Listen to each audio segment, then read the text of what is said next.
Welcome to a special episode of AU Manufacturing Conversations with Brent Balinski, featuring one of the companies we're putting forward as part of our quest to identify and celebrate Australia's 50 most innovative manufacturers for 2024.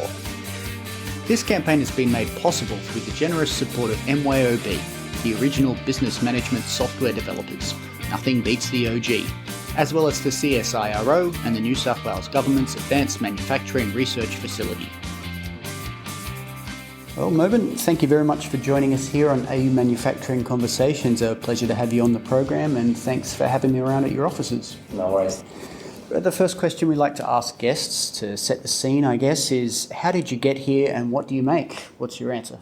So we are the ultimate innovation partner in the ecosystem. We make a whole range of products for our customers, but our job is really to develop innovative products and build viable businesses in energy, materials, and circular economy industries. Like the examples of the technology products that we have been working on is a battery recycling technology that enables reduction of the cost of recycling of lithium-ion batteries by around 50%. We have been working on hydrogen technology productions. We have been working on copper production technology, critical mineral production technologies, mineral refinery production technologies, and a whole range of other technologies that we are working on. But our job is really to make manufacturers a lot more innovative in a risk mitigated way by synchronizing technology aspects with commercial aspects. So it's quite a unique approach, and we always, ensure the commercial angles are well understood and are ahead of the technology angles, such that we can use them as very important guiding tool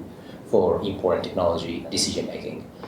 So it's really, that's what we do. And have been in operation for 7 years now, since 2016, and delivered more than 40 projects for my clients. And primarily our customer segments are universities. We do a lot of research commercialization work for universities, and we've got top tier universities as our customers.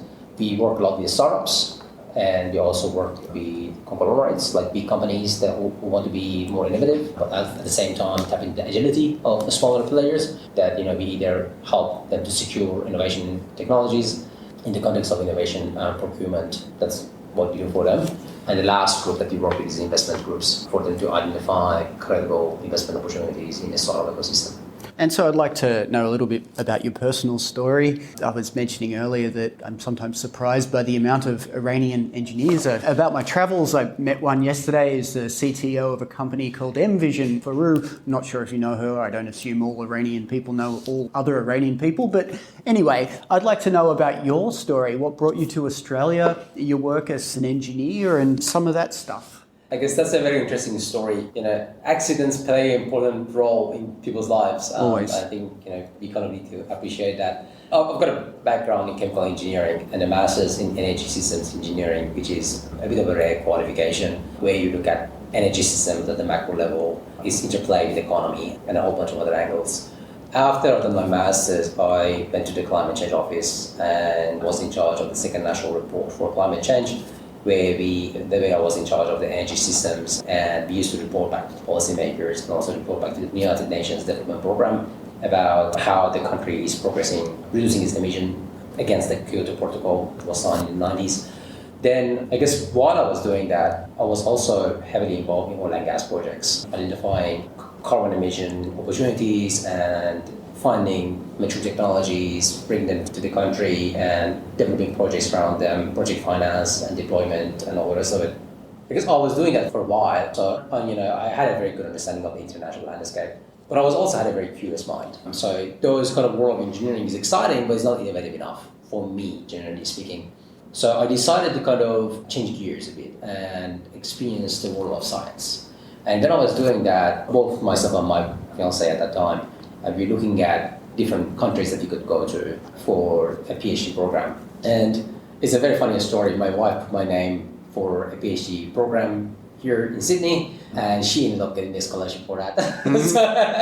And I didn't. So we ended up, coming to Australia, to Sydney for her to start her PhD. And while she was doing that, she's also Iranian, obviously, I started my research in Sydney University a person who is now my business partner in Scimita. So that was 2011. So that's how we end up being in Australia.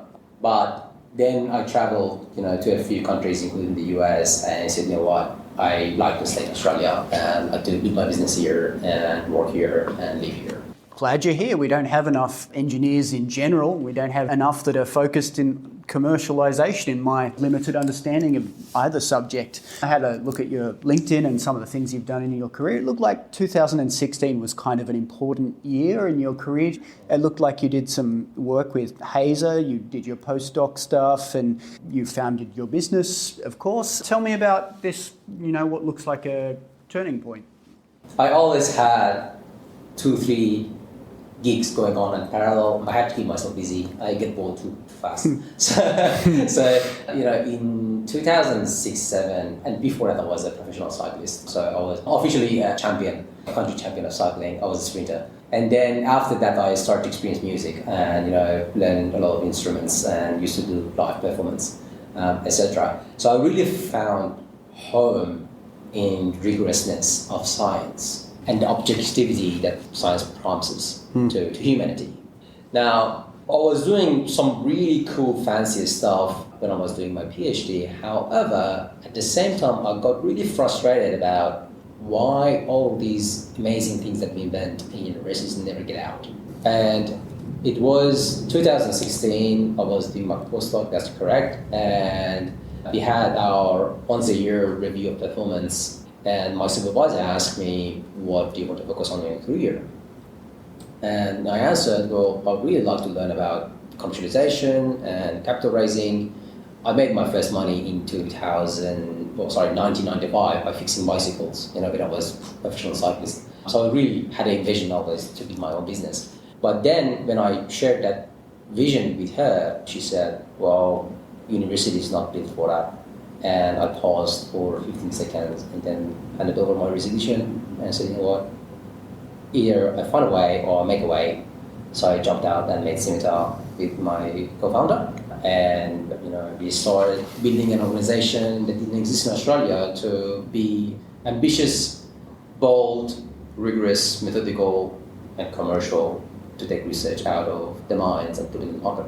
So it was the same day when you had that conversation, you just thought, screw this, I'm done with academia? Yeah, pretty much. So that was the exact moment. And then I immediately started use all the leaves that I didn't use to buy some time to kind of explore a bit more. I took 1 or 2 entrepreneurship courses before that. And I also have to say my PhD supervisor was quite entrepreneurial, and he now is the chairman of, some argue that he's going to be the next unicorn in Australia. Is a lithium production company that he's a chair and CTO. So, and we still keep contact and has been very supportive of my visions, and we still work together. Another quick look at your LinkedIn and other information has the claim that you've cracked the innovation code. That's an interesting claim. Could you please elaborate on that and tell me how you go about innovation here and about Falcon? Absolutely. So I think that goes to the difference between invention and innovation at the same time that I think we'll touch on. But I guess a number of important things. I'm a process engineer, which means that I look at everything as a process. Right? Your brain almost gets trained up to look at the world in this way. And the other thing that it brings to you is systematic view. When, in process engineering, there's a lot of complex equipment that needs to be put together in a certain order for you, for example, to turn crude oil to diesel that you end up being using as a fuel. It's a very sophisticated set of systems that work together. So learning those things, it brought, it increased my level of sophistication in terms of how I look at a complex problem. And through my experience in academia, what I learned was a lot of the times the missing piece is when you go to the technical world, especially if you're a creative technical person, what happens is the options that are available to you are so vast, right, that you can spend endless time in kind of ideating new things and kind of playing with things and without getting a real outcome anywhere. So I know that's like a black hole that can suck people in. I've seen so many inventors, very bright minds, that never the invention got out of the market, and I had some of those as my customers. It's very frustrating. Now, when I see that, immediately what comes to my mind, the persistent thinking comes to my mind is, what is wrong here? right? What we can use as compass to kind of identify what needs to be done, what doesn't make sense to be done. Then I got introduced to lean principles and agile principles. That was, I guess, is an innovation that Toyota brought to the market, but later on got adopted in the West in the 2000s and became agile principles. So I got introduced to that. And then I also got introduced to a new concept, which was almost independent, and that was how the brain works, the neuroscience of brain function, how you perceive the world around you. So I got introduced to concepts like lateral thinking, design thinking, vertical thinking, reasoning in an objective manner. So what happened was when I put these things together and experienced our own operation of the customers coming to us when to put the product in the market, we found that there is a disconnect between all of those things. And the disconnect was the fact that almost never the commercial angles of a product or a business integrated into the technology angles, synchronized with the technology angles. And we found that is causing not only a huge amount of problem in the technology development itself, but also a huge level of disconnections in the companies, because the technical team always have got a different agenda, the commercial team has got a different agenda. But also those values can't be translated to investment opportunities for new investors to be able to back these companies. So what we've done was we synchronized the two. We used the technology readiness framework, which was developed by NASA in the 1970s, and we kind of adopted that, make some tweaks into it. And on the same basis, we developed commercial readiness level framework, which goes from commercial readiness level of 1, where you start observing a business opportunity, to CRL 9, where you generate the first revenue. And then we synchronized the two and came with the golden rule that the commercial readiness level must be at least equal or one step ahead of the technology readiness level. So I repeat that. CRL has to be equal or at least one step ahead of the TRL. But at the same time, CRL should not be too much ahead, because then that causes a whole bunch of other problems. And then we look at organizations and the projects that have failed over the years. They're either technology heavy or they're commercial heavy, depending on who are the initiators of the project. Both of them are problematic. So with synchronization of the two, we enable to first ensure that whatever that we're working on, at the very earliest stages, you can answer that within 6 to 8 weeks, at that level of speed that we're talking about. You can answer the very, very important question that if that commercial opportunity is real, what is the size of that commercial opportunity? And then answer the question of what technology route can enable you to fulfill that commercial promise. By flipping the sequence of thinking in this way, we enabled, a snowball effect started to roll out, which become the cornerstone of Falcon, which is our innovation execution framework. Then out of that, we brought, agile principles that are typically now being used in the software industry, but, brought them into the R&D and product development, and a whole bunch of other frameworks that we developed specifically around that, which meant that for every single project, we identified risks of the project first, early on, and then turned those risks into timelines. So effectively, project milestones are not arbitrary, milestones that we just decide to put in there. They are actually project risks that are going to prevent the project from going to the market, turn to milestone, and then we bring the biggest risks towards the earlier stages of the timeline. In this way, we've got the biggest resources, most amount of resources to tackle the biggest risk in the project, right? And then in this way, we can manage the whole innovation project to ensure that it's got a commercial outcome at the end. Are you also synchronizing the manufacturing readiness level as part of that process? So manufacturing readiness level. So there are 4 major readiness levels that we play with. Usually technology and commercial are at the centerpiece. Then you've got an environmental readiness level for, technologies or products which have a strong environmental value proposition. Manufacturing readiness level comes in later on into the TRL landscape, which is TRL 7-8, where you kind of need to gain volume. And again, that also depends on product. Some products require volume, some products don't require volume, depending on the business model as well. So, and then at that point, manufacturing readiness level comes in. But those manufacturing insights are integrated in the technology readiness level at earlier stages, such that whatever that you ideate, you already have a stress test that is actually manufacturable. And when you, get out of sync with all of those things, it becomes what happens in research. which, we invent things that is even not possible to produce them, beyond a milligram or microgram kind of. Onesies and twosies. Exactly. So, I think that was the breakthrough and, cracking the innovation code. And in this way, we could communicate to the key stakeholders, right? And now we could communicate to the investors. Some of our clients, literally, the investors invested in them because we were involved in the project. We had this framework, we had this understanding and experience that what it takes to take a concept and build a business out of it. Right. And are you sort of purely fee for service, or do you take an equity stake in these companies you're helping out? It's a mix, fee for service, equity, mixed fee and equity. Sometimes it's long-term contracts, like as an official innovation partner, managing the whole R&D side of our clients. It's a mix overall. We'd like to take another moment now to acknowledge our sponsors, MYOB, as well as the CSIRO and the New South Wales Government's Advanced Manufacturing Research Facility. There would be no 50 Most Innovative without these guys. Thanks again for making this campaign possible. Comes to the point in the interview where I ask you what your personal definition of innovation is, because everyone's got a different sort of view of it. Tell me yours. Great. I guess innovation to me is when a new idea, whatever that is, it might be purely commercial idea or it might be technical idea. So when that is actually in the market and generating value in a way that people, users, are willing to give something in exchange of having it, that's innovation.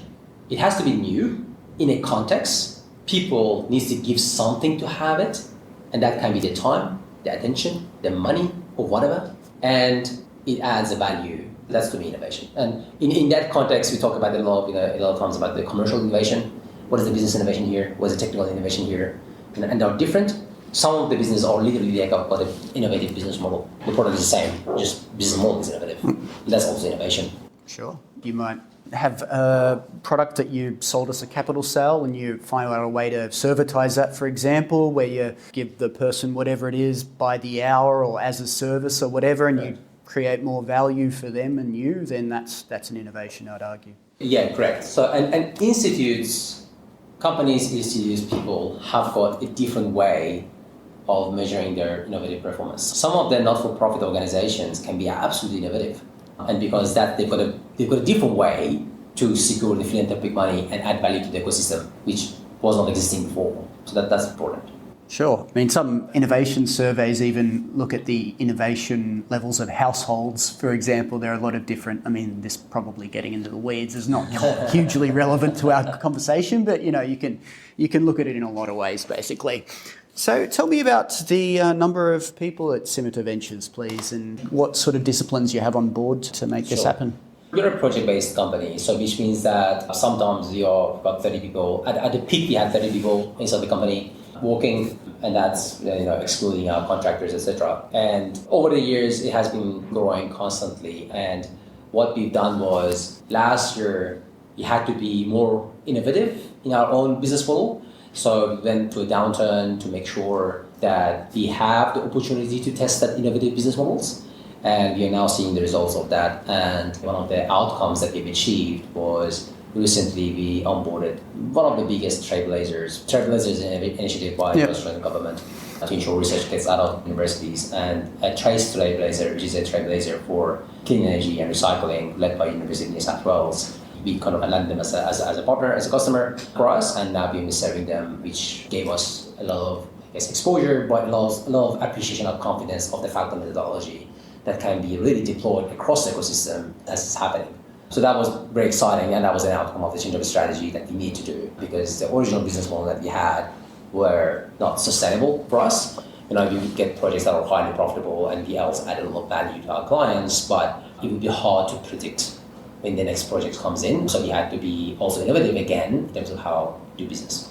For as long as I can remember, I've always heard the sort of argument that Australia is good at research, bad at commercialisation. Everyone's heard that a million times.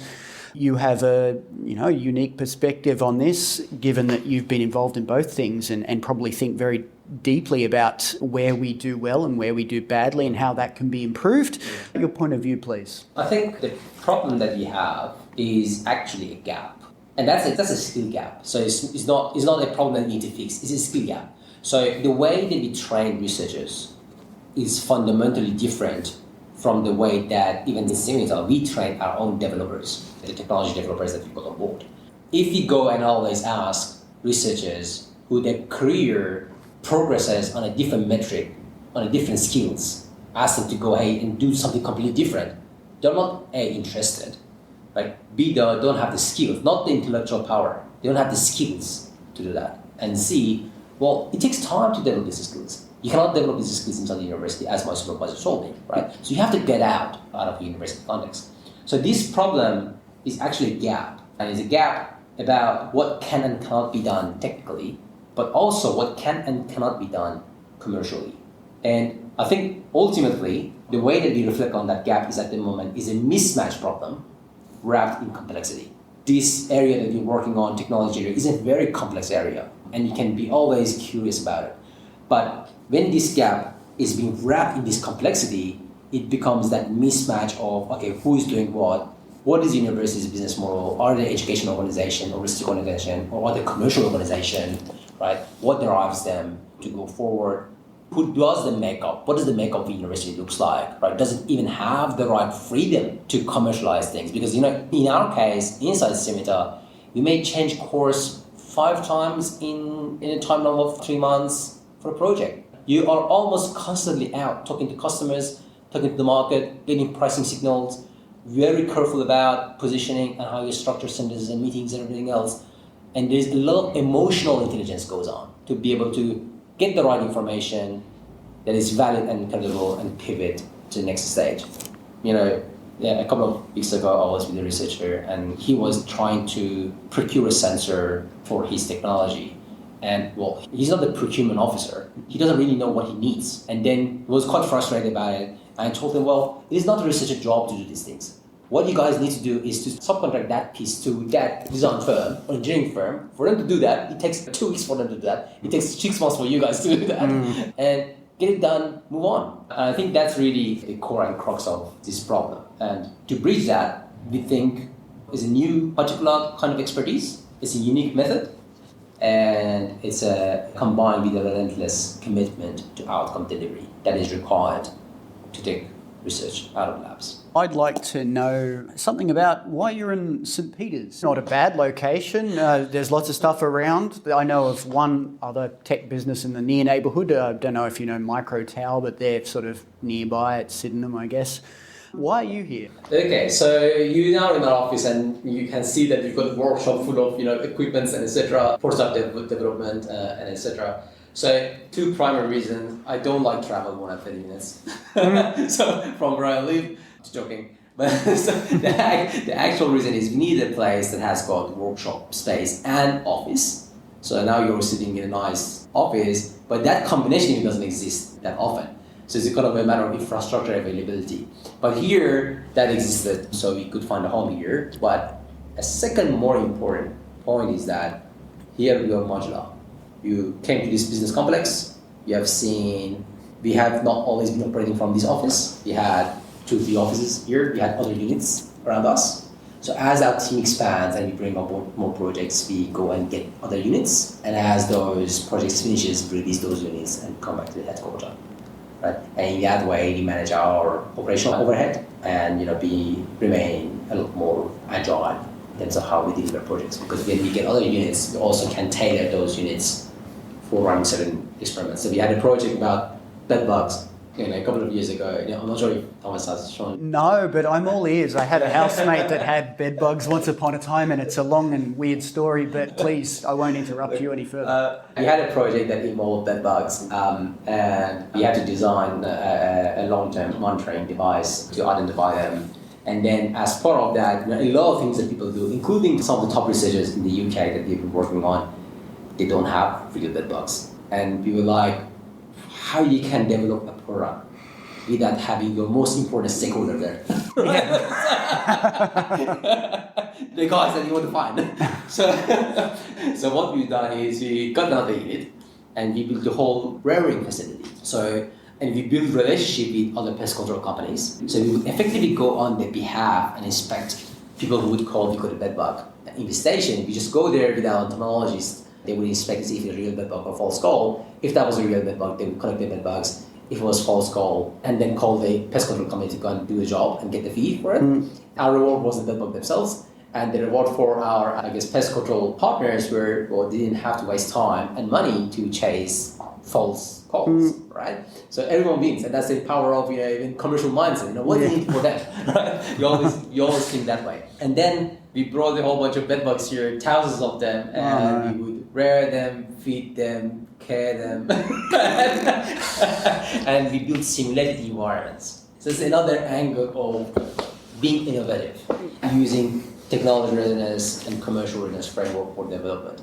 Because an important part of progressing of technologies is how you simulate the environment that product is supposed to operate in. So what we had 2-3 rooms of what we call simulated environments that would resemble a hotel room, and would, with kind of AC control units, we would resemble climate of Sydney, Cairn, Tasmania, different places to see how different the bugs behave, how the device behaves, and we could do that because we had a contained space for that activity. And that's one of the things that we achieve by being centers.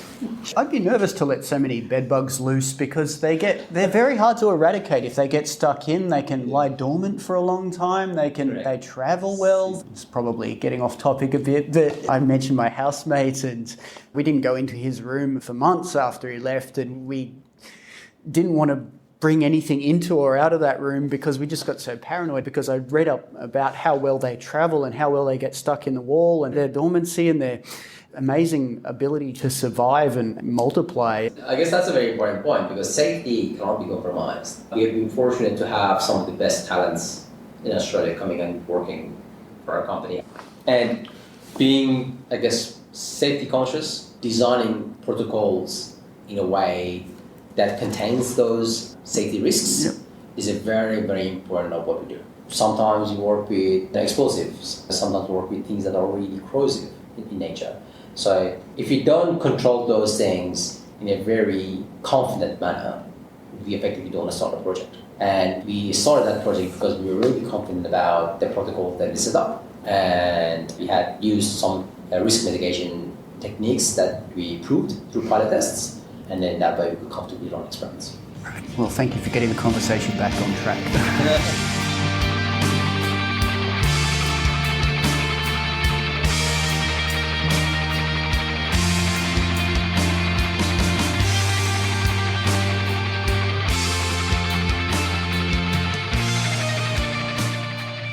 As you mentioned earlier, involved in the Trailblazer, you're very much involved in circular economy type stuff. Tell me about what it looks like to you, the emergence of this circular economy in Australia and some of the problems that remain to be solved. Of course, there are many, but where are the interesting ones, and where can value be created and captured in your view? I think what I didn't mention in the conversation is my co-founder, Professor Ali Abbas, who is at the moment Associate Dean of Research at Sydney University, but also Australia's first Chief Circular Engineer, right?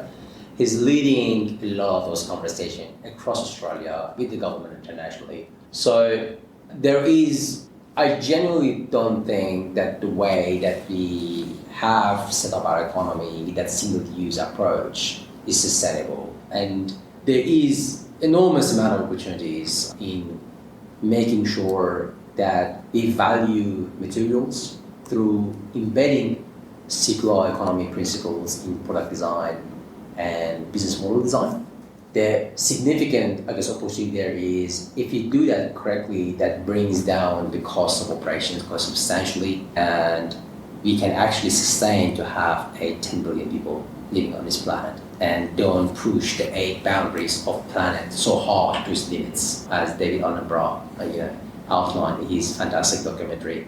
And climate is just one of them. I've got phosphor nitrogen balance problem that kills tons of marine life every year. You've got ozone problem that we had that kind of try to mitigate that and resolve that. And there are 5 or 6 other major problems with the way that we are living our lives these days. I think what I want to emphasize is circular economy is not a new thing as a concept, right? It's very, very old. You will rarely see the past that something would be used only once. If you had a t-shirt and that t-shirt would go old, you just use it to wipe something and that's all you used to wrap something around. That's really giving longevity to the materials that we've got. So opportunities are enormous. We are working on a number of really exciting true waste upcycling projects. At the moment, we are doing a CO2 capture project in which we are using waste streams to capture carbon dioxide that are being sitting there for decades and causing a whole bunch of environmental problems. Organic waste is a very important angle there, that we have a technology and develop a technology that deals with legacy organic wastes and turn them to fuels. And I think there is just enormous amount of opportunity in circular economy space, but that's not an easy problem to solve. I want to emphasize on that. So what we've done was develop another framework called environmental readiness level, as I just mentioned. And when you go into the circularity conversation, you need to be careful that circularity doesn't necessarily guarantees sustainability. If you push circularity too hard, it's actually not sustainable. And there's a sweet spot there that has to be found. We have to work around that sweet spot. So that's very, very important angle of circularity. You mentioned a CO2 capture project in there. Are you excited to be working on that, being that I think I read somewhere your PhD was on CO2 capture in some kind? I can see that you've done good research. Oh, I read the occasional thing here or there. No, that's good. So, my PhD was very interesting. I changed intentionally, but environmental factors outside of my control forced me to change my PhD topic 3 times. I still had to finish in the course of 3.5 years. So last time I changed the topic, I said, you know what, I either go on something that's absolutely blue sky or I don't get my PhD. And that's really what I've done. To be quite frank, the purpose was to prove myself and nothing else, to see how I push the boundaries of science. To just get my PhD, I had to invent 4 new things. We didn't exist before. So just get the job done. But my PhD was about a device that I invented that would operate, not connected with anything, just using sunlight, a modular device, the size of roughly 5 to 5 centimeters, that would absorb carbon dioxide directly from air, absorb humidity directly from air, and the sunlight would start to convert those to solid carbon. Right, and so you mentioned it was quite blue sky and 4 new things had to be invented. It's never something that you thought there's maybe a commercial case in looking back at this again? Yeah, well, I think there is. It's not on this planet, probably. And I'm serious when I say that. So there's a concept when people think about outside planetary life. Mars is a type of planet, right? And the issue there is too much carbon dioxide in the air, which kind of resembles what Earth was like early stages of its formation. So literally how we've got oxygen to breathe is those plants outside that consume carbon dioxide with sunlight and produce the oxygen that we breathe, photosynthesis. The same needs to be done on other planets if you ever go and live there. So Mars seems to have the right condition, and it's got plenty of sunlight, and it's got plenty of carbon dioxide, and some traces of water has been found there as well. So it's got just the right combination for a robust system to be deployed to produce oxygen.